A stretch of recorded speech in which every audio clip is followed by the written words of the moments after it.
Paix, grâce, miséricorde de Dieu sur tous les concitoyens célestes, dans le nom puissant de notre Seigneur Jésus-Christ. La ville qui porte le nom du fils de Caïn, audio numéro 11. C'est le titre ou le thème de cet enseignement que nous sommes en train de développer par la grâce du Seigneur depuis un temps. Je bénis le Seigneur, bien-aimé dans le Seigneur, pour le souffle de vie. Je bénis Dieu pour sa grâce qui consiste à nous maintenir dans la foi. Cette grâce qui consiste à permettre à ce que nous puissions croire et faire confiance à celui qu'on n'a jamais vu. Nous sommes heureux, bien-aimés dans le Seigneur, parce qu'il nous a été fait grâce de croire à ce Seigneur qu'on n'a jamais vu. Cette grâce a été manifestée par la parole de Dieu, que lui-même Dieu nous a jugé dignes de connaître. Bien-aimés dans le Seigneur, lisons sans plus tarder les Saintes Écritures. Je suis dans le livre de la Genèse, chapitre 4e. Je vais lire le verset 12e. Quand tu cultiveras le sol, il ne te donnera plus sa richesse. Tu seras errant et vagabond sur la terre. Donc ça, c'est le texte qui nous sert de texte de base, d'écriture de base. La ville qui porte le nom du fils de Caïn, c'est, nous parlons de Jésus-Christ certainement, à travers la porte, par cette écriture.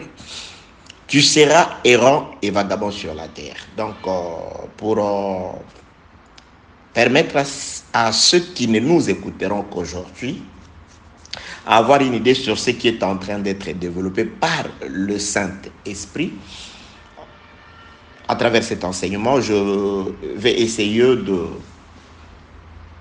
faire une petite répétition. Donc ici, il s'agit de Dieu qui est en train de poser un jugement contre Caïn pour avoir tué son frère. Dieu est en train de prononcer une sentence, une parole qui va condamner Caïn. Il a dit beaucoup de choses, entre autres, ce qui retient notre attention ici, c'est que tu seras errant et vagabond sur la terre. Genèse chapitre 4, verset 17e. Caïn connut sa femme, elle conçut et enfanta Enoch. Il bâtit ensuite une ville, il donna à cette ville le nom de son fils Enoch. Par rapport à ce que Dieu avait dit sur Caïn, la réalité semble contradictoire. Dieu a dit à Caïn que tu seras errant et vagabond. Mais dans la réalité, l'Esprit de Dieu nous confirme que Caïn a premièrement eu un foyer, parce qu'il avait une femme et un enfant, c'est-à-dire sa femme a accouché, enfanté, conçu avec beaucoup de facilité. Et ces fils-là, pour ses fils, Caïn a construit toute une ville qu'il a baptisée au nom de son fils. Un errant et un vagabond, c'est quelqu'un qui se caractérise par l'absence d'une habitation fixe. Un errant, c'est un vagabond. Un vagabond, c'est quelqu'un qui n'a pas un lieu fixe. Que la paix, la grâce et la miséricorde de Dieu soient avec vous dans le nom puissant de notre Seigneur Jésus-Christ. Alors, Jésus-Christ était en contestation avec les justes dans le livre de Jean chapitre 8, à partir du verset 37e. Vous descendez jusqu'au 44e verset. Dans cette contestation ou dans cette discussion entre Jésus-Christ et les Juifs,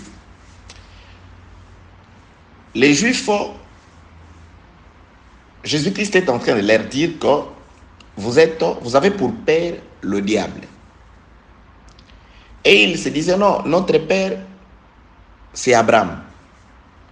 Donc, de là, nous avons compris qu'il y a deux postérités. Il y a la postérité d'Abraham et il y a aussi la postérité du diable. Mais Jésus-Christ va définir le diable dont il s'agissait. Il dit, votre père, le diable, dont je dis que vous êtes les fils, il a été meurtrier dès le commencement. Donc, c'est-à-dire, le diable dont parlait Jésus-Christ, c'est le premier meurtrier sur la terre. C'est pourquoi nous sommes rentrés dans les Écritures pour voir qui a tué pour la première fois dans les Écritures. Nous avons vu que, effectivement, Jésus-Christ a raison parce que c'est le diable qui a tué. Mais il a tué dans deux phases. Il a spirituellement tué Adam et Ève parce que le jour où il les a conduits dans la désobéissance, ils sont certes morts selon la parole du Seigneur, mais c'était une mort spirituelle parce que ce jour-là, c'était la mort de l'âme. Ils ont été séparés de l'arbre de vie. Ils ont été séparés de la face de Dieu, éloignés de Dieu. C'est ça la véritable mort. C'est vivre loin de Dieu. C'est vivre loin de la parole. C'est ça la véritable mort. Et matériellement, homicide matériel a été commis pour la première fois sur la terre par le diable toujours, mais cette fois-ci dans la peau de Caïn qui a versé pour la première fois le sang de son frère Abel. Donc, lorsque Jésus-Christ parle de ce diable qui était meurtrier dès le commencement, nous avons compris que Jésus-Christ parle bel et bien de Caïn, parce qu'il les identifie à Caïn. Il dit, si vous étiez fils de Dieu, ou si vous étiez de la postérité d'Abraham, vous feriez les œuvres de Dieu. Vous ne chercherez pas à me tuer. Donc, c'est-à-dire, de même que Caïn a tué son frère Abel, Jésus-Christ est en train de pouvoir étiqueter Israël comme Caïn et lui se présente comme Abel.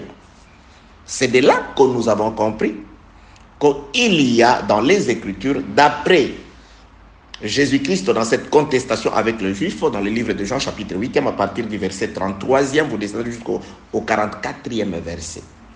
Jésus-Christ présente deux postérités ou deux paternités. La paternité du diable à travers Caïn et la paternité de Dieu à travers Abraham. C'est pourquoi nous sommes rentrés dans le livre de la Genèse, chapitre 15, le verset 7e. C'est là où nous avons effectivement vu Dieu donner une promesse à Abraham. Abraham, je ne t'ai pas fait sortir de ta patrie en vain, mais je t'ai fait sortir de ta patrie Ur de Chaldée où tu vivais, afin de pouvoir te donner en possession la terre où tu es. Donc, Dieu donne une promesse à Abraham de posséder la terre. Si nous allons comprendre Jésus-Christ qu'il y a deux paternités, la paternité du meurtrier, c'est-à-dire de Caïn, et la paternité d'Abraham, le serviteur de Dieu, à Caïn, Dieu a promis l'errance et le vagabondage. Mais Caïn s'est construit une ville, il avait une femme et un enfant. À Abraham, Dieu promet de posséder la terre, de régner sur la terre, l'autorité, la maîtrise de la terre. Mais le Saint-Esprit, par le frère qui a écrit la lettre aux Hébreux, et Hébreux chapitre 11 à partir du verset 8e, vous descendez jusqu'au verset 14, de là, les Écritures confirment que quoique Dieu ait fait la promesse à Abraham de posséder ou de régner sur la terre, mais Abraham n'a pas vécu l'effectivité de cette promesse.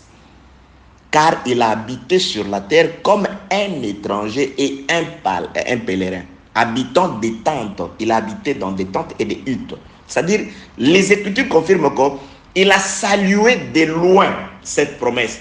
Dieu lui a promis de régner sur la terre, de posséder la terre, d'être le roi de la terre. Mais il a vécu sur la terre, pas comme Dieu lui avait dit, mais comme un étranger et un pèlerin.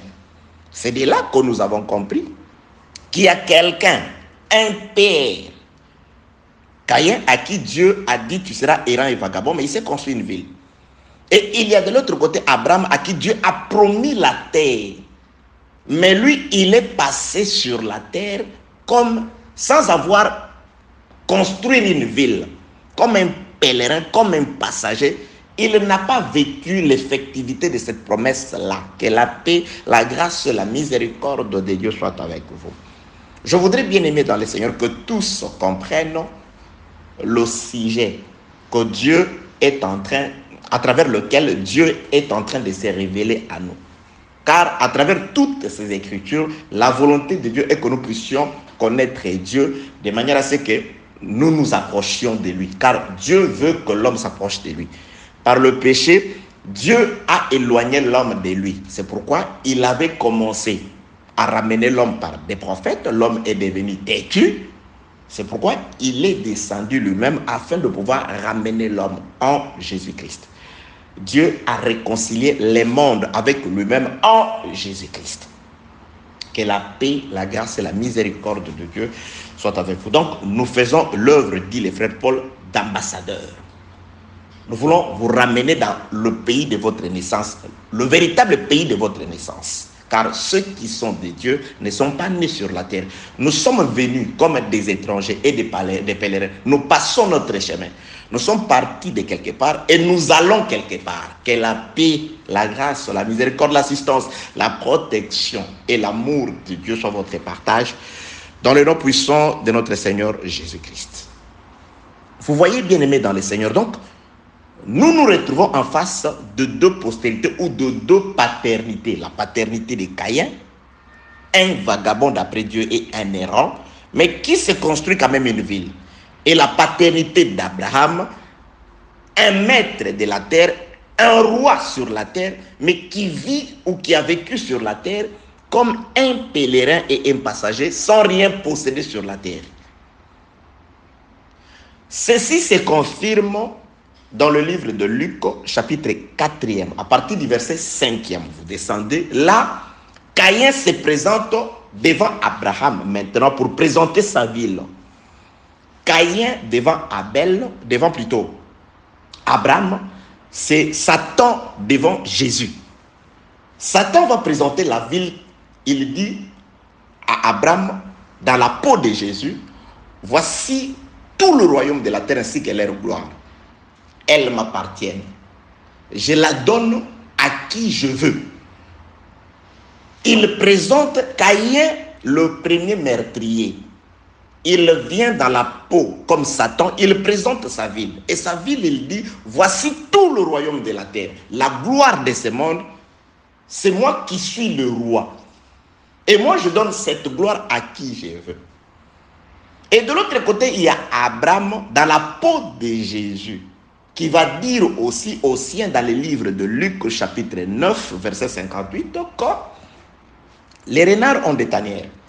Les oiseaux ont des nids, mais le Fils de l'homme n'a pas un lieu où poser sa tête. Donc sur la terre, Jésus-Christ confirme que c'est lui Abraham.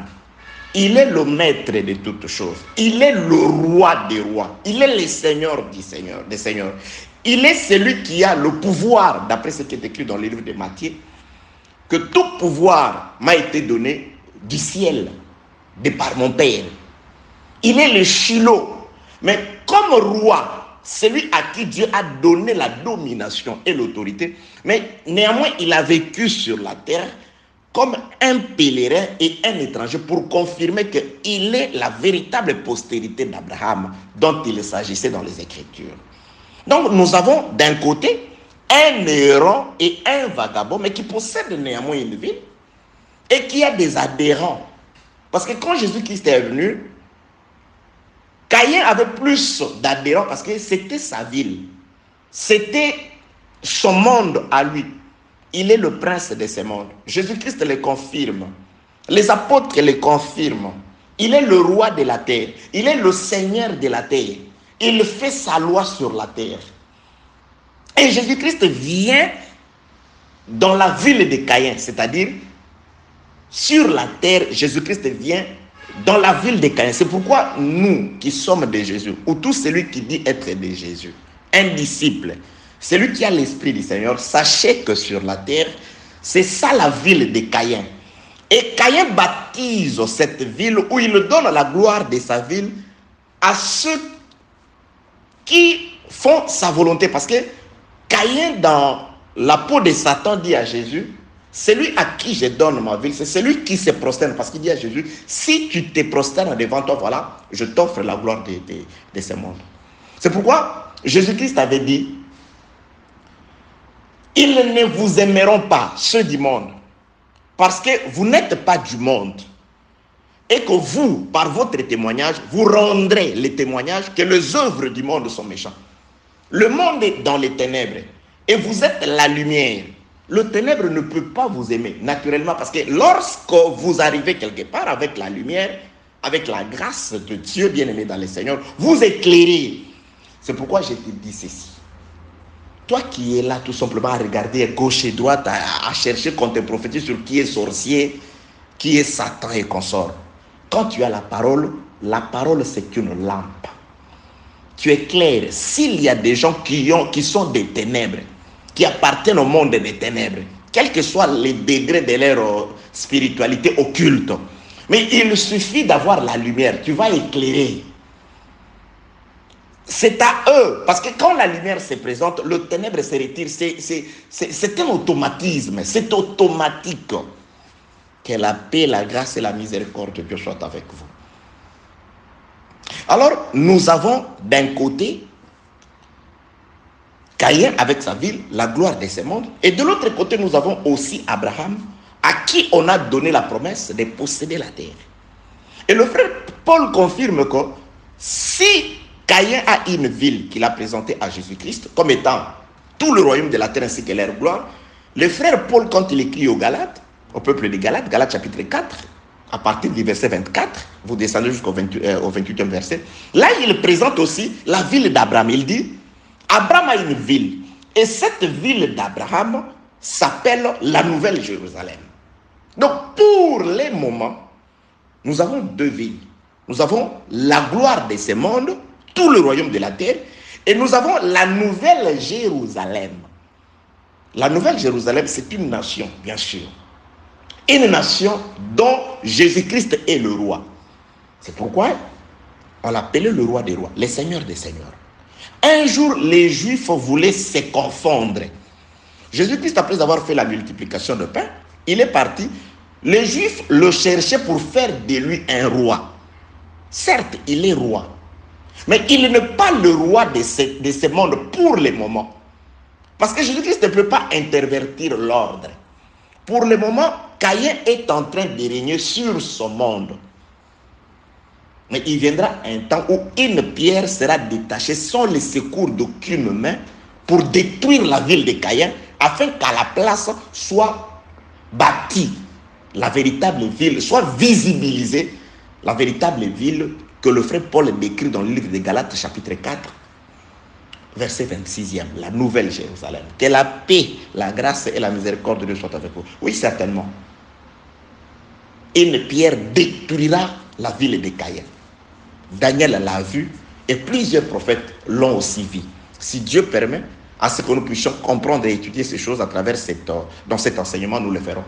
Mais si on ne le fait pas dans cet enseignement, nous aurons toujours le temps de pouvoir, parce que nous sommes là, jusque-là, pendant tout le temps que Dieu permet que nous puissions conserver le souffle de vie, nous aurons certainement, très certainement, le temps de pouvoir partager avec vous la petite grâce que Dieu a mise à notre disposition.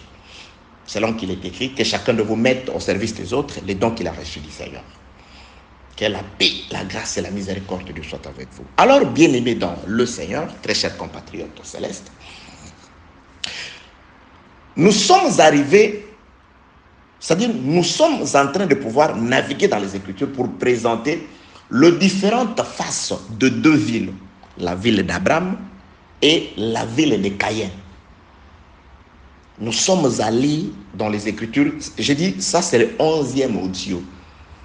Il y en a 10 qui précèdent celui-ci.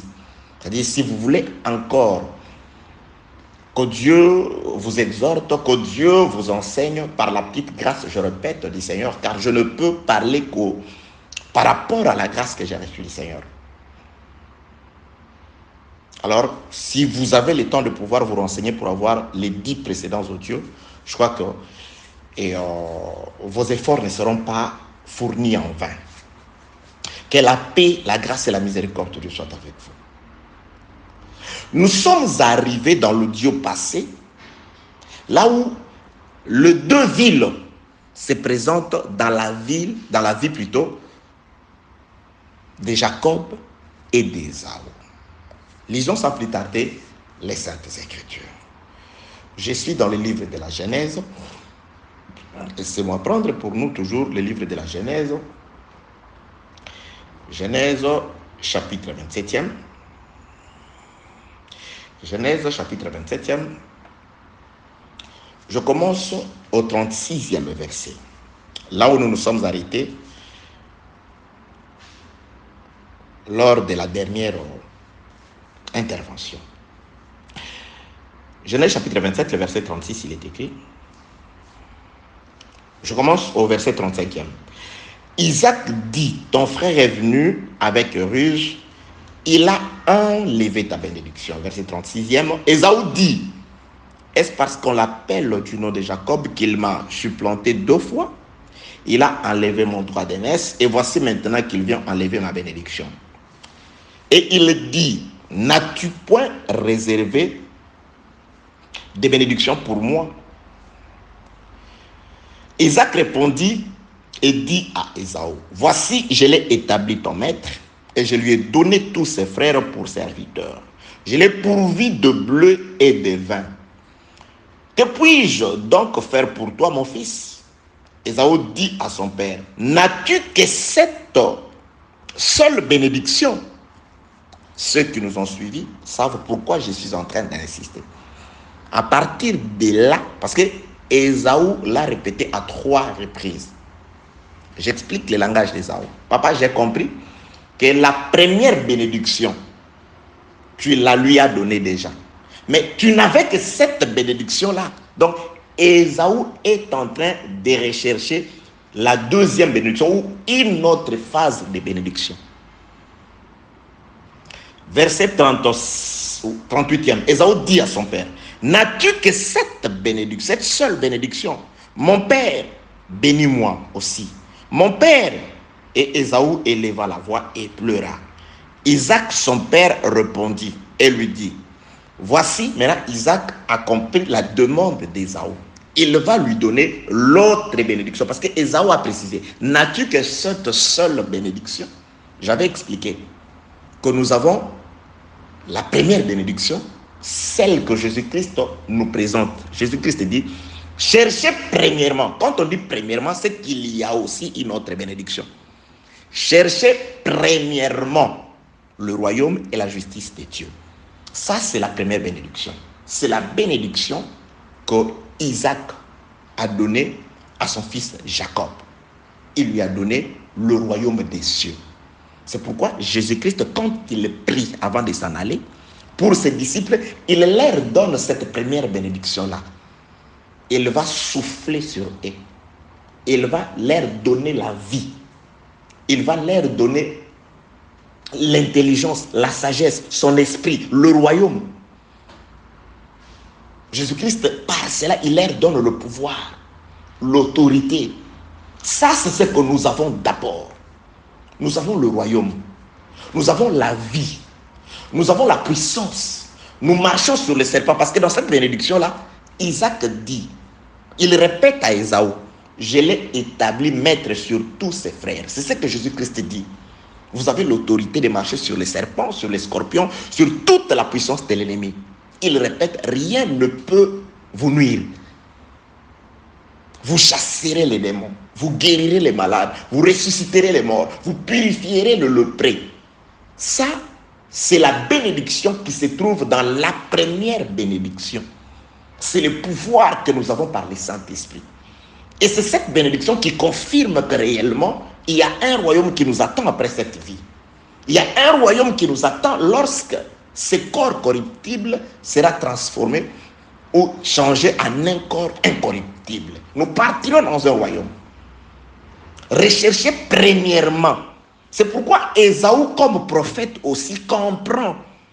Il dit, n'avais-tu que cette seule bénédiction, le royaume des cieux, et les restes? Parce qu'il y a le royaume des cieux, il y a aussi les restes. Parce que ce que nous avons, la grâce que nous avons, c'est ce que le monde n'a pas. Vous pouvez être directeur dans une entreprise avec quelqu'un d'une autre confession ou un païen. Sur la terre, il y a l'égalité. Le reste, nous l'avons, il est là aussi. Mais ce que nous avons, le premièrement, la rosée du ciel, le visa vers le pays de Jésus, ils ne l'ont pas.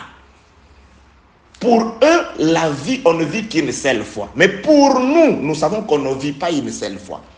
Dans cette vie, nous travaillons pour préparer la vie qui vient après celle-ci. C'est pourquoi, dans cette vie, comme l'a dit Jésus, nos œuvres, c'est de l'épargne. Nous épargnons pour la vie à venir. C'est comme, ok. Que la paix, la grâce et la miséricorde de Dieu soient avec vous. Ésaü demande, n'avais-tu que cette seule bénédiction? Le Père comprend et dit, ok, comme je lui ai donné le pouvoir, l'autorité, la grâce, la connaissance des Écritures, la vie des Écritures, dans rechercher premièrement le royaume des cieux, ne se trouve pas seulement la connaissance. Ça c'est Ésaü, ça c'est Isaac, ça c'est la ville de Caïn.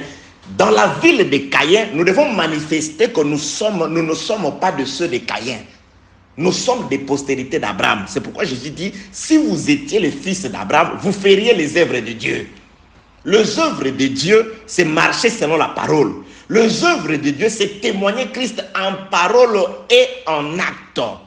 Jésus-Christ n'était pas seulement un prophète puissant en parole, aussi en œuvre. Par la puissance des miracles, ainsi que par le comportement, a-t-il enseigné qu'il peut s'élever devant les gens et leur demander, qui de vous peut me convaincre du péché? Que la paix, la grâce et la miséricorde soient avec vous.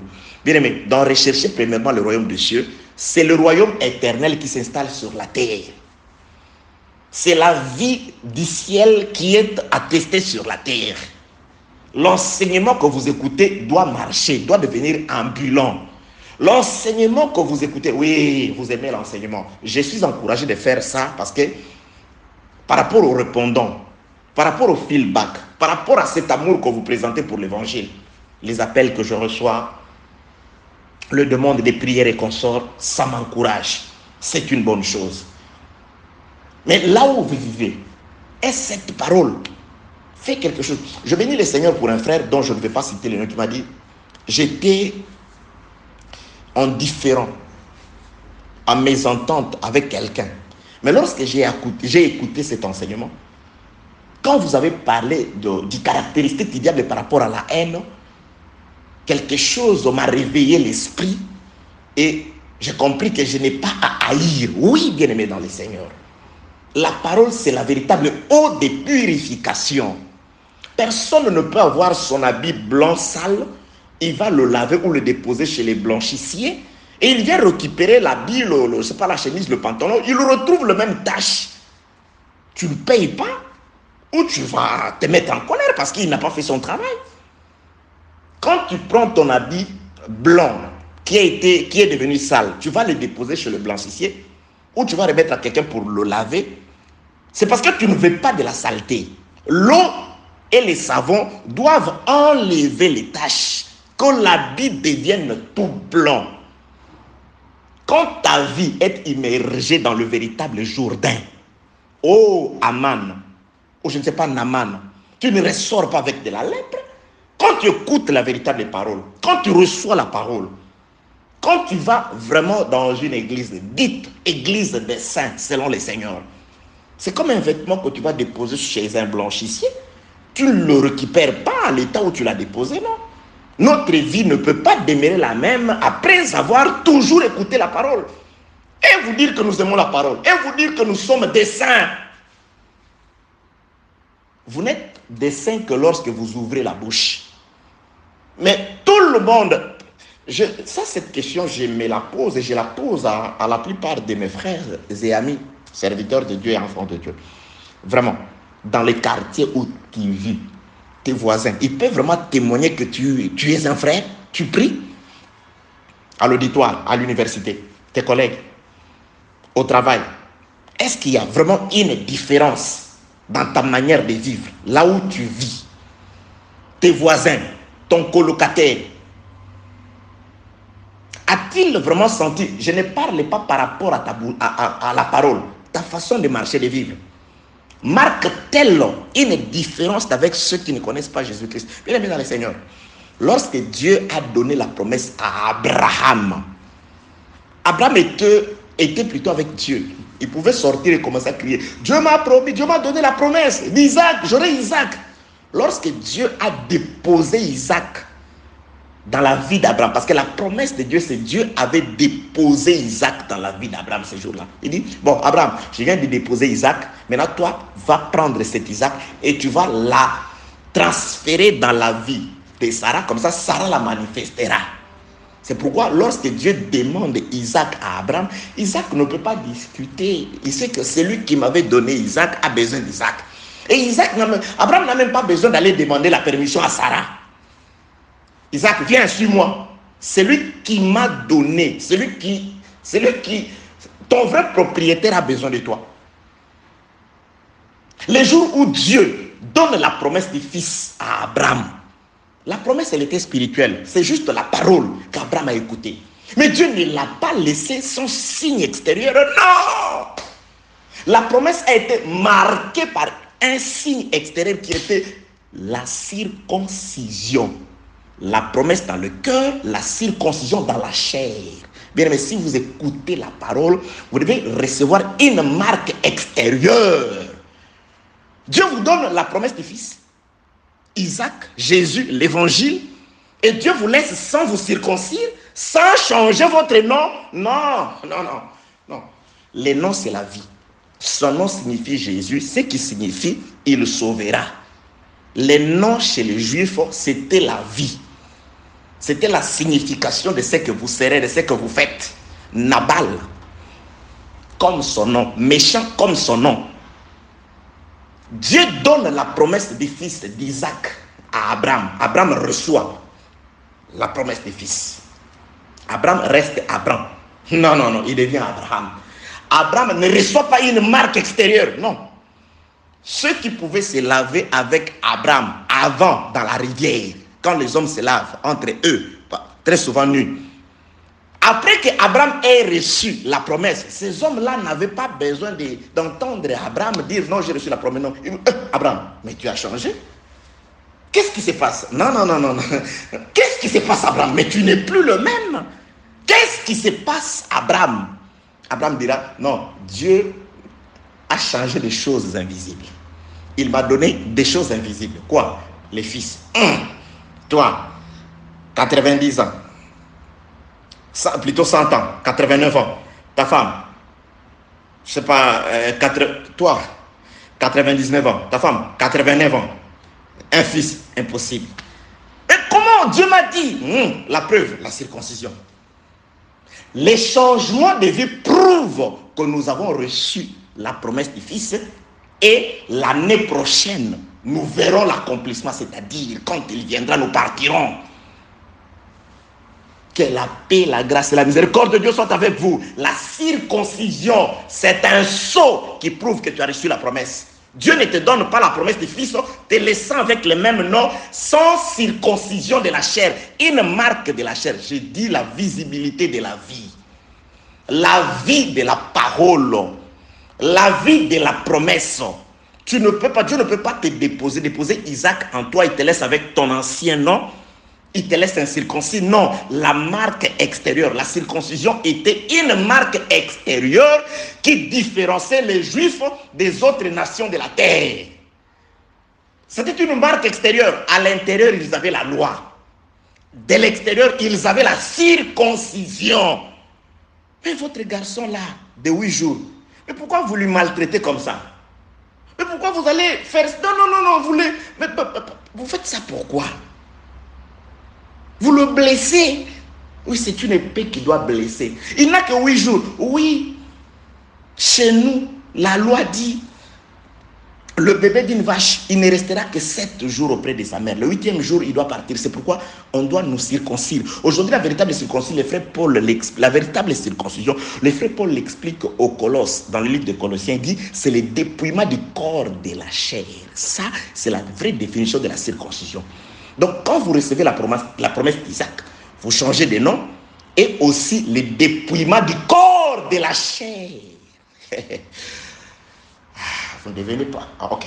Que la paix, la grâce et la miséricorde de Dieu soient avec vous, bien-aimés dans le Seigneur. Vous voyez, ce que nous sommes en train de dire. Cette parole doit vous transformer. Vous aimez l'évangile. Nous nous donnons de la peine, je vous assure, beaucoup de peine, à la manière des hommes, pour se préparer dans la prière, être prêt dans la vie, dans le comportement, afin de pouvoir vous envoyer une parole remplie de la puissance du Saint-Esprit qui va circoncire vos cœurs. Ce n'est pas seulement pour écouter. Sinon, on parlerait comme tout le monde. Car des révélations, oui, Dieu nous en a fait grâce. On peut les étaler en désordre. Mais si nous suivons la méthodologie du ciel, c'est parce que Dieu veut que cette parole puisse sceller vos cœurs, puisse vous circoncire, puisse vous imprimer une marque extérieure qui prouve que vous avez reçu la promesse du Fils. Ce que nous serons demain, ce que Abraham recevra l'année prochaine, il ne l'avait pas encore reçu. La promesse n'était que verbale dans le cœur, mais la marque était extérieure. On nous promet le royaume des cieux, la nouvelle Jérusalem. Nous ne l'avons pas encore vu. Nous croyons parce que c'est Dieu qui a fait la promesse. Nous croyons parce que, comme Abraham, que c'est Dieu, quand il promet, il accomplit. Parce qu'il nous a donné la connaissance de les connaître. Il ne ment pas. Il n'a pas d'intérêt à te mentir. Quand Dieu te promet quelque chose, il accomplit. Il a promis, nous partirons, nous partirons. Mais entre-temps, il nous a exigé de manifester la différence avec les nations de la terre. Une marque extérieure, une vie, un comportement différent de tous. Une conscience lavée par la véritable eau de la parole que vous écoutez. Que la paix, la grâce et la miséricorde soient avec vous. Donc, nous sommes avec Isaac.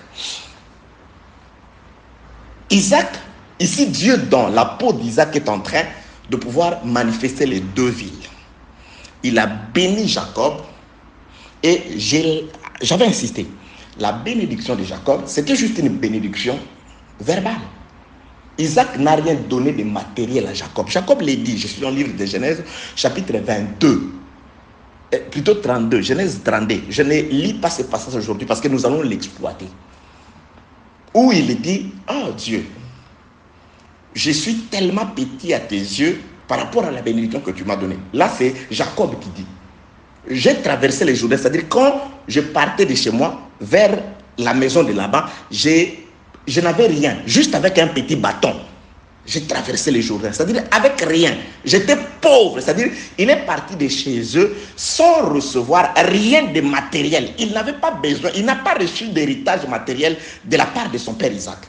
Mais l'héritage qu'il a reçu, c'était la parole que Isaac avait aussi reçue de son père Abraham.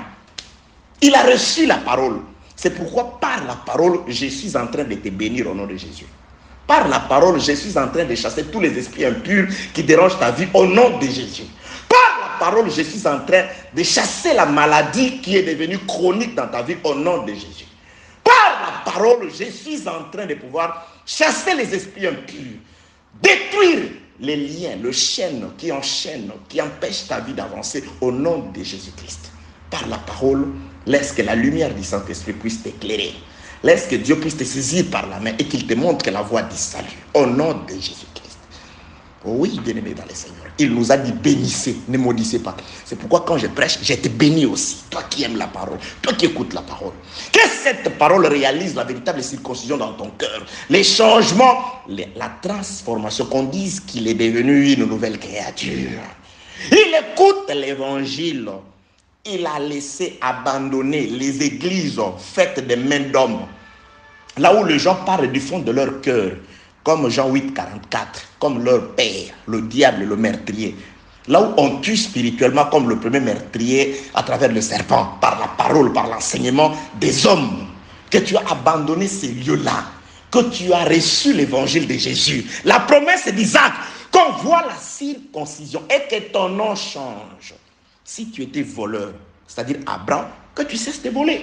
Si tu étais coureur de jupons, Abraham, que tu cesses d'être Abraham, que tu deviennes Abraham. Que la paix, la grâce et la miséricorde soient avec vous. Oh, les temps. Bien-aimés, nous allons dire beaucoup de choses concernant ce que Dieu par Isaac a dit à Ésaü. Je suis dans le livre de Genèse chapitre 27, verset 40. Tu vivras. Là, Dieu maintenant donne l'autre bénédiction. Je viens d'expliquer la première bénédiction. Je dis, quand j'insiste, l'autre bénédiction, c'est que je vais frayer un passage par lequel ensemble nous allons passer. Le passage, bien aimé, je vais vous dire quelque chose, vous qui aimez le vin. Attends, je vais vous enivrer un tout petit peu du vin, parce que je parle du passage. Vous savez, qu'autrefois en Égypte, lorsque Pharaon voulait tuer, il utilisait le fleuve, les eaux. Il ordonne, parce que l'ordre du roi s'exécutait à la lettre. Lorsque le roi avait dit, tout garçon mâle, tout enfant mâle plutôt, prenez-les, jetez-les dans le fleuve. Aucun soldat ne pouvait prendre un garçon et aller l'immoler, je ne sais pas, par les feux ou le couper par le paix. Non. C'est-à-dire, les rois avaient indiqué le lieu de la mort. C'est pourquoi aujourd'hui aussi, le diable, quand il veut tuer, c'est l'eau qu'il utilise pour les tuer. Dans les choses, entre guillemets, qu'on appelle l'église, c'est que je dis des choses faites des mains d'hommes, des églises faites des mains d'hommes. Ils utilisent les fleuves pour tuer les garçons. Ils utilisent la parole. Ils utilisent, c'est le fleuve, c'est dans le fleuve. C'était les eaux qui tuaient. Mais les jours où l'eau a été frappée, a reçu le coup de la verge de Moïse, ces jours-là, l'eau qui tuait est devenue salutaire. L'eau qui avait tué autrefois, mais les jours où l'eau a reçu la verge, bam, l'eau qui tuait s'est constituée les chemins. Je suis les chemins pour l'Israël. Je suis la vie pour Israël. Je suis la vérité pour Israël. Pourquoi? Parce que l'eau qui tuait hier a reçu le coup de la verge, a reçu le coup du bâton. L'eau, c'est la loi, bien-aimé dans le Seigneur. La loi a tué. La loi n'a pas amené la vie. C'est par la loi que nous étions tous morts. Depuis même les jardins. C'est parce que Dieu a donné la loi. Le frère Paul le dit, sans loi, je vivais. Mais lorsque Dieu donne la loi, la convoitise en a profité. Le péché a profité, a créé la convoitise. Moi, je dis, mais pourquoi? La tentation m'a poussé, a poussé Adam. C'était parce qu'il y avait une loi, tu ne mangeras pas. C'est cette loi-là. La loi a tué. C'est le fleuve qui tuait avant. C'est les eaux qui tuaient avant. Mais un homme est venu, il a pris la loi, il l'a accomplie dans son corps et il a été châtié à Golgotha. C'est-à-dire, le jour où Jésus-Christ reçoit les bâtons dans son corps, ben, c'est le jour où la loi qui tuait est devenue la grâce, le chemin, la vie et la vérité. C'est pourquoi nous ne pouvons pas vous prêcher sans commencer par la loi. Et c'est par cette loi qui a reçu les bâtons que nous vous présentons les chemins qui mènent vers le repos. Attention! Les eaux de la mer frappées, c'est la vie pour les uns et la mort pour les autres. C'est pourquoi le frère Paul dit, nous répandons la bonne odeur de Christ à travers l'évangile. Mais cette odeur-là, ce n'est pas l'odeur de la vie pour tout le monde. C'est une odeur de la vie pour les uns et une odeur de condamnation pour les autres. Pour les uns, ce que nous disons, effectivement, c'est les chemins, c'est la vie, c'est la vérité.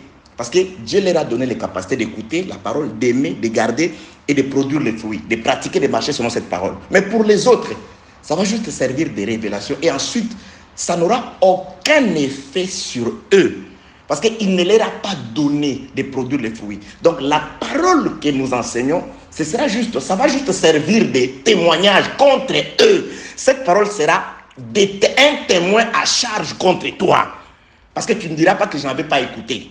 Tu as des prédicateurs, tu écoutes. Nous sommes à l'état, nous traversons le temps ou l'époque du numérique, où la parole est plus que disponible. Même si on ne se retrouve pas. Aujourd'hui, je me retrouve à prêcher des milliers de personnes à travers les réseaux sociaux. Chose que je ne pouvais pas faire avant. Parce que je ne me contentais que de ceux qui étaient devant moi. Nous profitons du numérique pour t'enseigner, pour te dire que toi qui reçois le Fils, reçois aussi la marque extérieure, la vie qui correspond à Isaac. Que la paix, la grâce et la miséricorde de Dieu soient avec vous.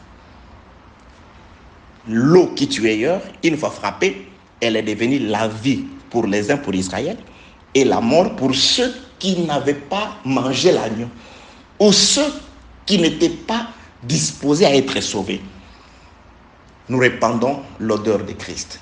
c'est une odeur de vie pour les uns, les prédestinés à la vie, et une odeur de mort pour ceux qui sont prédestinés à la mort. Que la paix, la grâce et la miséricorde de Dieu soient avec vous. Genèse chapitre 27, le verset 40. Tu vivras de ton épée, tu seras asservi à ton frère. Là, Dieu s'adresse à Ésaü, par Isaac bien sûr. Mais en errant librement, ça et là, tu briseras ton joug de dessus ton cou. C'est là où je descends. C'est là où nous allons commencer, je crois dans l'audio prochain, à ne parler que de l'épée d'Ésaü. On a donné la première bénédiction, ça, le destinataire, le propriétaire, c'est Jacob. C'est l'église. Nous avons la bénédiction, nous avons toutes ces choses-là. Mais il y a l'autre bénédiction. Dans l'autre bénédiction, Jésus-Christ dit, nous en avons aussi. Il dit, quand vous aurez cherché, premièrement, le royaume et la justice de Dieu, le reste aussi vous sera donné. Donc, le reste vous sera donné. Jésus-Christ dit à Pierre, il répond à la question de Pierre. Pierre qui pose la question à Jésus. Nous avons tout abandonné pour te suivre. C'est-à-dire, nous sommes l'église, car l'église, nous avons tout abandonné. Les maisons que nous avons construites en Égypte, Israël les avait abandonnées. Nous les avons aussi abandonnées. Parce qu'en Égypte, Israël avait construit 2 villes. Un jour, je partirai sur cela. Je parlerai sur cela. Ils ont abandonné ces villes-là. Ils ont abandonné tout ce qu'ils avaient là-bas pour suivre Dieu dans les déserts. Nous t'avons suivi. Quelle sera notre récompense? Pierre pose la question à Jésus. Nous avons abandonné nos familles, nos maisons, tout et tout et tout pour te suivre. Je crois audio numéro 5 ou 6, là où je parle de la ville de Bethsaïda. Je détaille ces choses dans le sens. Jésus-Christ lui dit, ce que vous avez laissé, comme vous avez laissé tout ce qui était à vous, tout ce qui vous appartenait dans l'ancienne vie, vous les avez regardés comme de la boue à cause de moi, à cause de l'excellence de la connaissance. Là, c'est le frère Paul qui explique. Tout ce qui était comme gain pour nous autrefois, la mondanité, l'impudicité, l'adultère, la cupidité, toutes ces choses-là, aujourd'hui, à cause de l'excellence et la connaissance de Jésus-Christ que nous recevons, nous avons regardé toutes ces choses comme de la boue. Nous avons tout laissé, comme l'a dit le frère Pierre. Nous avons accepté de détruire notre vie. Jésus-Christ dit, oui, vous qui avez regardé toutes ces choses comme de la boue pour me suivre, vous aurez la vie éternelle. C'est-à-dire, vous aurez le premièrement. La bénédiction d'Isaac est pour vous. Une autre vie sans fin après cette vie. Mais aussi, dans cette vie, vous serez assistés. Mais Jésus-Christ montre l'épée d'Ésaü. Il dit, avec l'épée, sous l'épée d'Ésaü, c'est-à-dire avec des persécutions. Qui va nous persécuter? C'est-à-dire, dans cette vie, nous pouvons nous acheter des voitures. On peut s'acheter des villas. On peut s'acheter tout ce dont, même les avions. Qui a dit qu'un enfant de Dieu, un frère, un ministre de Dieu ne peut pas s'acheter un avion? Ah, moi je dis, par devoir juste. Personne. On peut avoir toutes ces choses-là. Mais la Bible déclare, avec des persécutions. Vous voyez ce qu'avec des persécutions, c'est-à-dire, en ce qui concerne la seconde bénédiction, parce que la première étant le royaume des cieux, en ce qui concerne les choses de la terre, nous aurons ces choses, nous avons ces choses. Mais il y a des persécutions. Quand on parle de persécutions, c'est-à-dire, il y aura un persécuteur qui sera là. Il va nous persécuter. C'est pourquoi Dieu a béni par Isaac. Il a béni Jacob. Il a béni Jacob de tout du royaume des cieux et sur la terre. Il lui a donné aussi la graisse de la terre. Tu en auras. Il lui a aussi donné le blé et les mous. Tu en auras. À part la rosée du ciel. Tu seras aussi le maître. Tu régneras. Mais il regarde Ésaü. Il dit, Ésaü, tu vivras de ton épée. Tu vois, bien-aimé dans le Seigneur. C'est pourquoi je répète ce que j'avais dit. Cuidado. Attention. Attention. Attention. Ésaü est là. Les persécutions dont a parlé Jésus à Pierre, c'est l'épée d'Ésaü. Parce qu'on dit, lui, il vivra de son épée. C'est-à-dire, l'épée, ce n'est pas pour plaisanter avec. Quand il a l'épée, c'est-à-dire, il doit faire couler le sang pour manger. C'est pourquoi aussi, à la manière des hommes, bien aimés, il y a des gens qui sont là, lorsque quelqu'un souffre, un frère, lui, il est content, tu vois. Je vous avais dit que ce frère-là, il ferait ça. Il va souffrir, cet homme-là. Je vous l'avais dit. Il y a des gens, c'est-à-dire c'est un sadique. C'est un Ésaü qui vit par le paix. Il y a des gens qui sont comme ça. Le méchant, les vendeurs de drogue et consorts. Ils sont riches, millionnaires et milliardaires. De par la souffrance des autres. De par la mort des autres. Des millionnaires de ce monde. Et ces entreprises qui sont en train de pouvoir s'agrandir. Des gens deviennent des milliardaires. Ils sont constructeurs, je ne sais pas, de téléphones, télévision et consorts. C'est par rapport au sang des gens qui meurent dans certains pays où ils sont en train, sciemment, volontairement, de pouvoir planter la guerre, s'aimer la guerre. C'est ça l'épée d'Ésaü, parce qu'on a dit tu vivras de ton épée. Jésus-Christ dit oui, vous aurez le royaume des cieux. Jacob, tu auras le royaume des cieux. Tu auras aussi sur la terre ce que tu as abandonné. Parce que je ne peux pas te délaisser, je ne peux pas permettre à ce que tes enfants n'aillent pas à l'école. Je te donnerai le minimum. Si vous avez le pain et les vêtements, je te donnerai le pain et les vêtements, mais avec des persécutions. C'est-à-dire, attention, j'ai donné à quelqu'un le paix. Dans la seconde bénédiction, dans l'autre bénédiction que demandait Ésaü, il a le paix. Il vivra de son épée. C'est pourquoi ces gens-là, ils sont comme ça, ils sont en train de prospérer. Ils sont en train de pouvoir fleurir. Leurs entreprises prospèrent. Ils sont fabricants, des grands fabricants. Et il y a même des autres qui sont des meurtriers. Mais la nuit, ce sont des meurtriers parce qu'ils sont propriétaires de certains groupes de rebelles et consorts, de terroristes la nuit, afin de pouvoir recevoir de la matière première pour leurs industries. Mais la journée, c'est des philanthropes, c'est-à-dire des gens qui font des dons, qui aident. Nous allons aider des pauvres dans des pays de guerre. Leur argent là, ça vient des endroits où ils sont en train de pouvoir semer la guerre, la pagaille, parce qu'ils ont besoin de minéraux. C'est l'esprit d'Ésaü, c'est l'épée d'Ésaü. Vous voyez, tu vivras. C'est-à-dire, on a lié la vie d'Ésaü à l'épée. Le diable est bien aimé dans le Seigneur, quel que soit vous qui brûlez les diables, mais vous allez le brûler comment? Parce que lui, c'est ça. Dieu dit que tu vivras de ton épée. C'est-à-dire, s'il ne tue pas, il ne vivra pas. Il y a des gens qui vivent des sons des autres.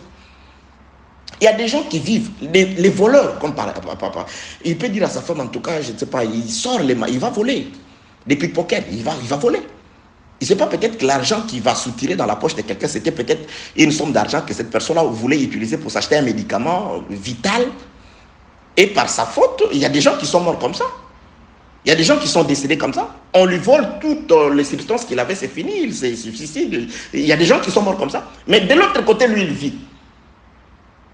S'il faut que je nous parle de cette prophétie sur Ésaü, j'emprunterai certaines lignes dans cet enseignement principal. Parce que c'est très profond. Tu vivras. Tu vois, on lit la vie d'Ésaü à l'épée. C'est pourquoi plus tard, Ésaü, il va parler. Il dit, il est écrit dans la suite, Ésaü conçut de la haine pour son frère Jacob à cause de la bénédiction.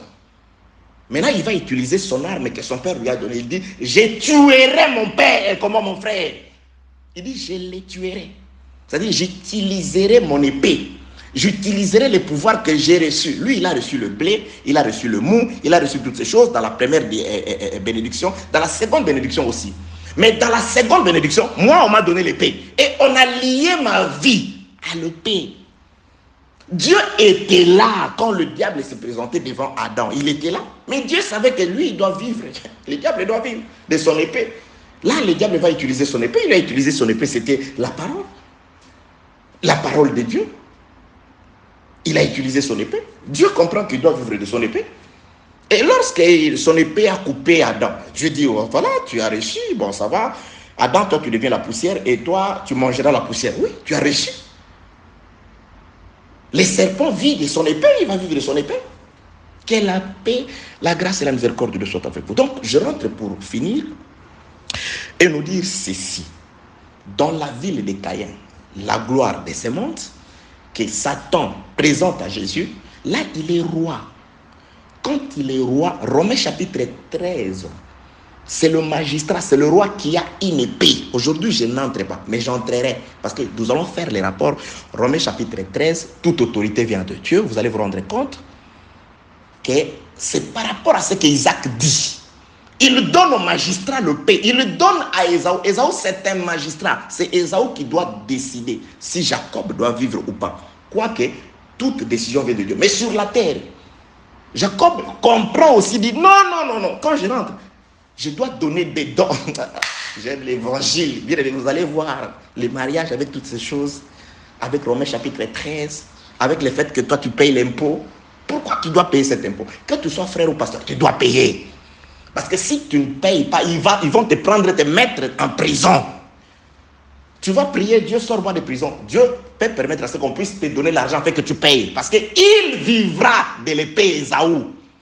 Ésaü, c'est l'autorité, c'est le premier, c'est l'autorité. Quand nous descendrons, vous allez voir, Ésaü, c'est chez le descendant d'Ésaü, à Édom, qui a eu de premier roi. Lorsque Dieu a commencé à permettre que le roi s'établisse en Édom, en Israël, il n'y avait pas encore de roi. La notion de la royauté entre Jacob et Ésaü, c'est Ésaü le premier qui avait cette notion-là. Que la paix, la grâce, ne vous en faites pas, vous verrez ces choses en détail. Nous ne parlons pas de manière à vous exposer tout simplement la connaissance, mais nous voulons d'une connaissance qui vous instruit. Nous voulons d'une connaissance qui vous circoncis. Nous voulons d'une connaissance qui vous fasse comprendre que quoique nous sommes bénéficiaires de la bénédiction, d'abord vous rassurer que réellement, effectivement, nous possédons cette bénédiction. Mais tracez la ligne entre la première bénédiction, le royaume des cieux, et la bénédiction de la terre. Sur la terre, faisons attention. Attention sur la terre. Nous avons droit aussi à la bénédiction, à l'assistance sur la terre. Parce que le reste vous sera donné, avait dit Jésus. À Jacob aussi, on a donné la graisse de la terre, on a donné les blés, on a donné les mous, on a donné l'autorité. Oui, mais à Ésaü, on lui a donné ce qu'on ne nous a pas donné. À Jacob, on n'a pas donné le paix. Le paix, c'est le moyen de survie d'Ésaü. Tu vivras de ton épée. Tu vivras, c'est-à-dire Ésaü, c'est une question de vie ou de mort. Bien aimé, le diable, il te poursuit parce qu'il doit vivre par rapport à ta souffrance. Il doit vivre par rapport à tes douleurs. Quand tu crèves, quand tu pleures, quand tu te lamentes, lui, il vit. C'est ça. Lui, il est content. Quand il te frappe, c'est pourquoi. Attention, Ésaü comprend. Il lit le fonctionnement de son épée. Il dit, je tuerai mon frère parce que je suis rempli de haine dans mon cœur contre mon frère parce qu'il est béni. Parfois tu te plains, mais il me haïssent, je n'ai rien fait à ce voisin, il me haït. Mais dans mon travail, oh oui, il est Ésaü, il doit te haïr parce que Dieu t'a béni. Parce qu'il a entendu Dieu te bénir. Ça provoque la haine. Parce que tu sors de l'Égypte. Pharaon dit, on n'aura plus besoin de leur service, si voilà qu'ils s'en vont. Nous allons les poursuivre pour les exterminer, parce qu'ils partent déjà. Parce que tu sors du monde, parce que tu as accepté Christ. Ésaü doit utiliser son épée, la haine. Parce que cela est venu d'Isaac, de ton père, de celui qui t'a béni, c'est celui qui a aussi lié la vie d'Ésaü à l'épée. Tu dois faire attention.